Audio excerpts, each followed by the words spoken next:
Budding writers പദ്ധതി അധ്യാപക ശില്പശാലയ്ക്ക് ചെറുവത്തൂരിൽ തുടക്കമായി. എഴുത്തുകാരൻ പ്രകാശൻ കരിവെള്ളൂർ ഉദ്ഘാടനം ചെയ്തു. കുട്ടികളെ സർഗാത്മക രചനയിലേക്ക് നയിക്കാൻ സമഗ്ര ശിക്ഷ കേരളം ആവിഷ്കരിച്ച ബഡ്ഡിംഗ് റൈറ്റേഴ്സ് പദ്ധതി അധ്യാപക ശില്പശാലയ്ക്ക് ചെറുവത്തൂർ BRCയിൽ തുടക്കമായി.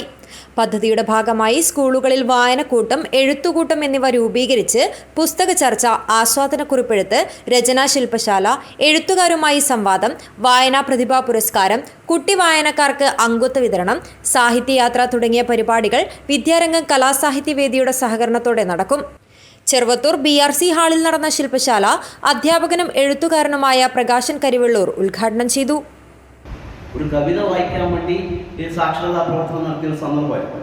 നമ്മൾ പിൽക്കാലത്ത് 1980-കളിൽ ഒരു സാക്ഷരതാ പ്രവർത്തനം നടത്തിയത് നിങ്ങൾക്ക് ബസ്സിൻ്റെ ബോർഡ് വായിക്കണ്ടേ, നിങ്ങൾക്ക് ബാങ്കിൽ ലോൺ എടുക്കുമ്പോൾ ഒപ്പിടേണ്ടതെന്ന് പറഞ്ഞിട്ടാണ് ആളുകൾ സാക്ഷരതയിലേക്ക് ആകർഷിച്ചത് അല്ലേ. എന്നാൽ അന്ന് നിങ്ങൾക്ക് രമണൻ വായിക്കണ്ടേ എന്ന് പറഞ്ഞ് ഒരു സാക്ഷരതാ പ്രവർത്തനം നടത്തിയാണ് കേരളം.